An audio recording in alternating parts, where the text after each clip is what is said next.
The boy has a ball.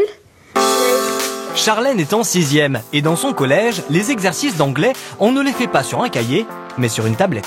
C'est bien pour apprendre, déjà ça va beaucoup plus vite que par exemple sur les ordinateurs. Déjà ça s'allume plus vite et ça met moins longtemps à naviguer.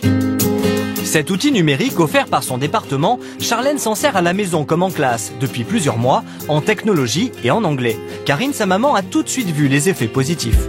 Ça peut faire les devoirs. C'est vrai que depuis qu'elle a le site d'anglais, elle se motive un peu plus. Mais ce n'est pas le seul intérêt. À terme, la tablette pourrait être une solution à un problème qui fait polémique depuis longtemps. Le poids des cartables. Celui de Charlène est particulièrement lourd. 8,5 kg, c'est quand même pas mal, hein. Et t'es pas sur une journée des plus chargés. Ça c'est sûr. Alors, ce qui pourrait alléger le sac, c'est les manuels sur la tablette numérique, tout ce qui est photocopie. Et ça pourrait être le cas très rapidement, car déjà plus de 1000 manuels du CP sont numérisés. L'heure du numérique a sonné dans les écoles françaises. Depuis 2 ans, plus de 300 établissements scolaires sur 65 000 ont déjà offert à leurs élèves des tablettes tactiles. La Corrèze, premier département à avoir sauté le pas, a déboursé 1 500 000 € pour 2500 appareils. La présence de ces nouveaux outils pédagogiques se développe et révolutionne l'enseignement, tout comme les phrases des professeurs. Vous sortez la trousse, le carnet, le classeur, votre iPad. Dans la classe de Charlène qui est en 6e, Isabelle, sœur de technologie, a de quoi se réjouir. Le pouvoir magique des tablettes permet de créer un miracle. Tous les élèves sont concentrés.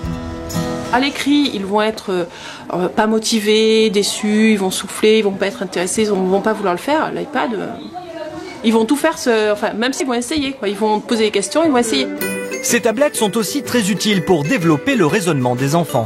Par exemple, grâce à la connexion Internet, aujourd'hui ils recherchent des photos et les associent à des dates clés. Il n'y en a pas une vraiment toute seule, je peux mettre ça. Oui, mais celle-là, elle va très bien, effectivement. Oui, tout à fait.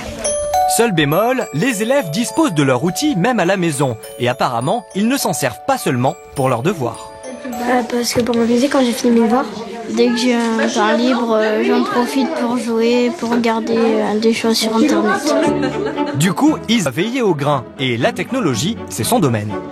Donc, vous voyez, on double-clique et on regarde ce qui a été ouvert.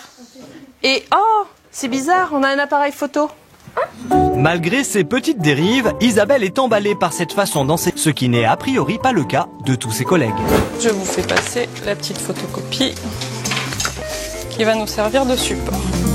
Pascal, professeur de français, a vu d'un mauvais œil l'arrivée de ces outils au collège. Alors au départ, franchement, moi j'étais extrêmement réticente. Enfin, je trouvais que c'était magnifique joujou, mais je voyais pas du tout l'application pédagogique, voilà. Peut-être aussi parce qu'elle ne savait pas aussi bien s'en servir que les élèves. Finalement, elle a accepté de se former à l'utilisation de la fameuse tablette et elle pourrait changer d'avis. Programme du jour, apprendre à envoyer un exercice. Vous allez appuyer votre doigt sur la barre d'adresse en haut, sur ce qui est écrit là. Il va te dire tout sélectionner, donc tu fais tout sélectionner. Tu vas faire copier. Pascal et ses collègues n'ont plus qu'à ouvrir leur boîte mail, à coller le lien dans le message. Voyez, en 3 clics, c'est fait. Merci Valérie pour ton petit courrier. Grâce à cette manipulation, chose révolutionnaire, les élèves pourront chez eux récupérer les exercices sur leur tablette. Quand ils arriveront en classe cette semaine-là, ils auront téléchargé la petite application qui va bien pour faire une dictée, autre chose. Finalement, il n'aura fallu qu'une démonstration pour convaincre Pascal que cette tablette offre de nouvelles perspectives d'enseignement. Effectivement, envoyer un lien par mail, c'est pas quelque chose qu'on fait pour l'instant spontanément, mais ça nous ouvre des horizons. Sans tomber dans l'absolue nécessité du tout ludique, du lyrique, on va pas non plus rester des dinosaures, il faut quand même accepter les ouvertures intéressantes qui sont proposées. Pour autant, si ces tablettes remplacent un jour totalement feuilles et stylos, cela signifie-t-il que nos enfants auront plus de mal à écrire? Pour ce spécialiste, la réponse est non. Écriture, matérialisation de la pensée. Maintenant que ça se passe par un clavier virtuel sur une tablette ou un stylo ou sur une machine à écrire Remington comme nos écrivains du XXe siècle, ça ne change pas le processus fondamental. Mais pour lui, le numérique ne peut pas encore tout remplacer. Il y a des choses pour lesquelles le papier est indépassable et incomparablement meilleur. Par exemple, pour faire des brouillons rapides de grand format, Mais il faut penser complémentarité. Donc là, dans l'éducation, c'est de nouveau à chaque enseignant d'inventer des usages pertinents. Des usages pertinents et adaptés à l'âge des élèves. La tablette n'est pas seulement présente au collège. Comment est-ce qu'on fait pour rétrécir l'image? Je pense qu'un doigt suffit.